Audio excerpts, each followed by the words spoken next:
Am I the a-hole stories? Am I the a-hole for taking my older brother to a restaurant instead of taking him to the wedding? I, male 21, have an older brother, Adam 27, and he's a wheelchair-bound due to a motorcycle accident that caused him spinal cord injury. He was living with his ex-fiancée, but my parents took him after she said she couldn't do it anymore. I come to take care of him every day. Started learning to be Adam's carer since mom and dad were becoming overwhelmed. I still go out/study while being there for Adam. It's been almost 3 years. Last week, my parents got a wedding invitation from Adam's ex-fiancée's parents. Her family and my family are close. Known them for 15 years. My parents told Adam they wanted him to come with them to celebrate/support the family. No matter what happens, the two families will be close. Adam said no. Dad lashed out saying he needed to stop being selfish and potentially ruining a 15-year friendship between two families by being bitter. I got involved after Dad said Adam had no choice but to go. I asked him to respect Adam's opinion, but Dad called me an enabler, and that they get to veto his opinion since they do so much for him. I left and stayed gone for 2 days. Adam said they were pressuring him and he couldn't take it anymore. The day of the wedding I went to my parents' house. Told them I wanted to go with Adam to the wedding and drive him there myself. They said okay. Told me to follow them and rushed out. Instead of following them, I drove Adam to a restaurant out of town. 2 hours away. We had a great time there. His frown turned into a joyful smile. Seeing him like this made me feel relieved. Once I turned my phone on, my dad specifically was livid. Calling me a manipulative liar. Asking why I didn't follow them with Adam to the wedding. Talked about how embarrassed he was repeatedly telling people, "My sons are gonna be here soon." He yelled that I just damaged a 15-year friendship with the ex's family.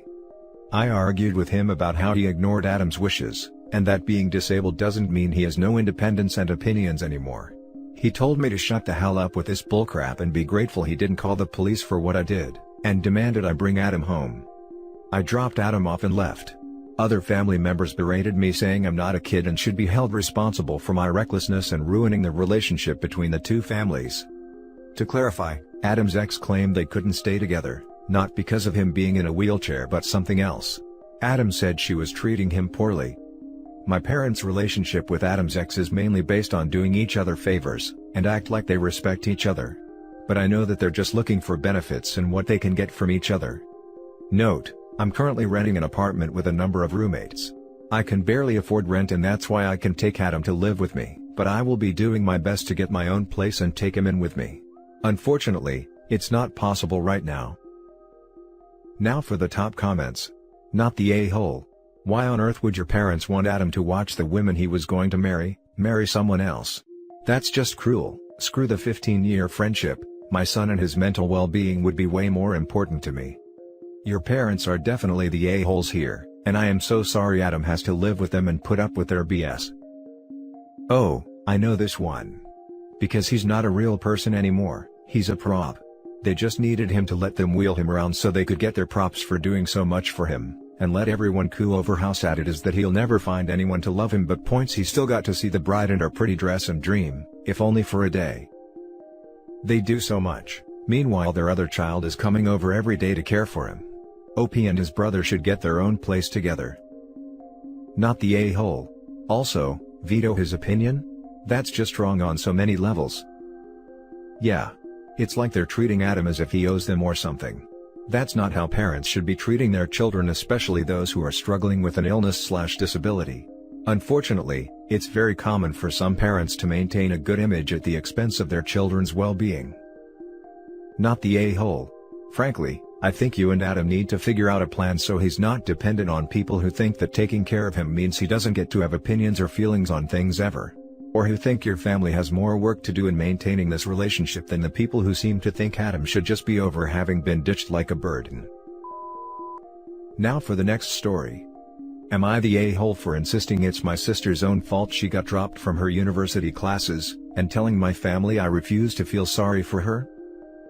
Her classes are all remote, through Zoom, don't even need a webcam on, just log on to the class so the teacher sees your name there and checks it off. But I guess that was too much for her, and she would rather sleep all day instead. She's missed the past 2 weeks straight, and the university policy is if you miss 2 weeks of classes, you get dropped. I know, I go there too. So of course, yesterday when she tried to log on, She found she was dropped from everything. She was distraught because she thought she was going to get in trouble with mom and dad. Honestly, I was worried they would kick her out with how they'd been talking when I started going a few years ago. If you drop out, you gotta find a new place to live and all that. While I don't feel bad for her getting dropped from the classes, I wouldn't want her to be homeless. Instead of being upset, mom and dad just tried to comfort her, telling her lies about how it's not her fault, the school was too harsh. I was planning on keeping my feelings to myself, but mom kept bugging me asking for me to try and help make her feel better. After the 7th or 8th time that night, I snapped and said my piece, saying how she knew the school's rules, we all were well aware of them, but she'd rather sleep all day than go to class for the past 2 weeks. So no, I refused to feel sorry for her, that her own actions caught up with her. You said if I ever did anything like this I'd be kicked out. But now you're just coddling her. Mom said the pandemic has been hard on us all, and that it should be understandable if people don't have the energy to go to class. I said I would agree, but sis has somehow found the energy to go to very unsafe house parties each and every weekend since the pandemic started, including the 2 she skipped class, putting everyone in the house at greater risk. But somehow, she doesn't have the energy for school? Mom and sis aren't talking to me right now, dad is torn on who to side with. Edit, yes, mom and dad know my sister parties. Mom is afraid her missing out on a year or 2 of dating and socializing will lead to her being single forever. I am engaged already, before you ask. Edit 2, just to reiterate, I didn't say anything until mom pushed and pushed and pushed me to. Also, far as I've been told, I'm the only one in the family diagnosed with depression. Not the a-hole, I'm big on accountability. Your sister can't take accountability for something that is clearly her and her fault alone. And your parents aren't doing her any favors by placing blame elsewhere. This will repeat itself in other areas for years to come. Turning on a computer is so much easier than getting yourself up and heading onto campus. It takes close to zero effort to do. Your parents giving her a pass and handing her an excuse for her behavior is enabling her, and it will burn them in the end. Should they kick her out? No. But consequences are important. For instance, my sister screwed up one semester and my parents were paying for school. They made her pay the next semester and they would pay her back if she passed. It worked. Hopefully whomever paid for school can still get reimbursed for this semester. The parents should also be giving consequences for her partying behavior, which puts them all at risk for that pesky virus. Do I smell the stench of golden child here, or am I just imagining it? At least a bit of hypocrisy from parents' side. OP, you did nothing wrong here. Your parents are showing clear favoritism towards your sister here. Hence that the pandemic has been hard on us all, and that it should be understandable if people don't have the energy to go to class excuse she gave to you. Yes, the pandemic has been hard on us all. But that doesn't excuse your sister still partying during a bloody pandemic, and skipping school, thus putting you all in risk of getting the virus. Pretty selfish behavior, actually. Therefore, you're not the a-hole, OP. For the most part they didn't play favorites. I think mom does see herself more in my younger sister though than she does me. Not exactly an overly girly girl. Not the a-hole. For most of the post I was worried she might be having mental health issues, but then you said she's been partying and she lost my sympathy. I'm not saying it couldn't be a mental health issue, but it seems like she's just a selfish person who didn't want to go to school. She does not deserve your sympathy, especially since her social life is putting your whole family at risk. Edit, I didn't mean to offend anyone. After thinking about it further, I think OP needs to talk to their parents about getting their sister some help. As someone who has suffered from depression and anxiety my whole life, I did not mean to trivialize mental health issues. A similar thing happened to me in college, and I wasn't even thinking about that. If she is anything like I was at that age, it's good if she's not in school for a while. She most likely needs to see a therapist and/or doctor and look into if she needs medication. The fact that she wasn't bothering to log in at all is definitely a bad sign that it's more than pure laziness. Next story. Am I the a-hole for telling my sister the real reason I would not lend her clothes? I, 15 female, have a younger sister Eve, 14 female. We are not remotely close and get into fights quite often. The topic of a number of these fights? Taking my clothes and belongings without permission. We go to an independent high school with a strict dress code. Collared shirts, knee-length skirts, dress pants. Before we started school, Eve got a ton of clothes that fit her style and that she looks great in. But on the second week of classes, Eve borrowed a pencil skirt without my permission and I yelled at her. She asked me what the big deal was, and I said it was the principle of stealing. This is not entirely true, even though Eve and I are close in age, we have very different body types. I play sports and have a more hourglass figure, 115-ish, Eve however carry more weight around her stomach, 165, and is taller than me, she is just overall larger. Well, this morning she took a dress from me without permission that was too small. The zipper on the back broke halfway through the day and I am annoyed. This was my 8th grade graduation dress and I told her not to wear my clothes. So, I went off on her about stealing, and during the argument I pointed at the zipper and said this is why I didn't want you wearing my things. I didn't mean to say this as I know Eve's weight is a point of contention, but I just had a lot of anger and it slipped out. After this remark, Eve started yelling at me asking if her weight is the reason I only lend her certain items. I didn't answer at first, but she pestered me for an hour till I snapped, saying they were my clothes and I should have to be okay with them being stretched out. Eve now won't talk to me, and her friends are DMing me say I am the a-hole. So Reddit, does me not lying to my sister make me a bad person? Edit, for everyone asking about parents, I have a single father who in the first place does not understand why you need more than 5 shirts. He is not really great at the whole argument thing and just said that if we argue over something, he will take it away. Now for the top comments. Not the a-hole. You asked her not to borrow the clothes and told a white lie about the reason as not to bring up her weight.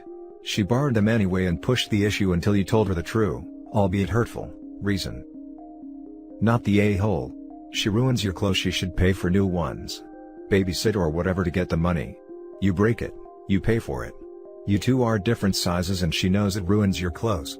Where are your parents in this? Sharing things you can share without them being ruined is one thing, but this is plain mean. And then telling her friends a sob story. Send those friends pictures of what the dress looked like after she tried it on. Not the a-hole. She is being selfish and entitled. You need to set some strict boundaries with her. Getting her friends to send you messages screams manipulative too. Agreed. And while weight is the issue, it's also not. Clothes are designed to fit a certain size, not weight, size. OP's sister isn't that size. That's facts. Not the a-hole. You told her multiple times to stop stealing your clothes, and when she wanted a reason why, she pressured you into saying the truth. There's not really any nicer way to phrase that as well. Just because your family doesn't mean she can overstep and steal your things. Now for the last story. Would I be the a-hole if I don't do a stupid errand for my sister? My 19 female sister, 28 female, is in jail. When she was sentenced, she wore a suit with a very expensive, costing several hundreds, pair of shoes. When she arrived there and was issued with her prison clothes, her shoes were confiscated because they were stilettos and could be used as weapons. The shoes were stored in a property box. Understandably, those shoes are valuable, so my sister doesn't want them shoved into a prison storage. She called me and asked me to visit her, and said I could sign some forms to collect the shoes. She's already asked my parents to do this, and they said no. I completely agree with them and think it's silly. But it's not just that. My sister said she also wants me to bring the shoes back when she's nearing release, so she can put them back on when she leaves that place. I'm sorry, but this is ridiculous. If she doesn't want to risk her nice shoes in a prison storage box, then she doesn't get to pick and choose when they are in there. I don't have a car and the prison is a long way away and inconvenient for public transport. My sister committed crimes she didn't need to commit, destroyed her own career, and is hardly acting like a model prisoner. She was caught with a contraband smartphone and punished for it. I'm not going to go out of my way for someone who isn't even making an effort to sort her life out. Despite all that, she still wants me to act like her maid and look after her things. When I said no, she got upset with me, said that those shoes were a valuable item and that she would never forgive me if they were damaged or stolen. I said that she should have thought of that before she wore them to court, and when I said that, she started crying, called me an a-hole and hung up. I do feel bad about making her cry. I can't imagine what it's like for her in that place or how scared she is. But on the other hand, I don't see why I have to make such an effort to get the shoes, and then bring them back when it's convenient for her. Am I the a-hole? Not the a-hole. She should have brought backup shoes in case she was convicted. This shows she never thought conviction could happen to her, and her entitled type of mind. Tell her you have no means of transportation and that she should ask her attorney to sort it out. Not the a-hole. I have to hear the whole story of why she got arrested. If you don't want to, that's cool. I figure there's no harm in asking. Financial crime. Stilettos to court? Your sister is an idiot. Not the a-hole. I know, right? A juror probably voted guilty just by seeing her shoes, and probably snotty attitude. OP is not the a-hole, and if I was there, I would tell you every day, don't let her get to you, you did nothing wrong. She's lashing out to make you look like a bad guy to make herself feel better about being stuck there. And that's it for this video, guys. If you have thoughts to share, leave a comment below. Don't forget to hit like and subscribe if you like this content. I'll catch you in the next one. Good day, everyone.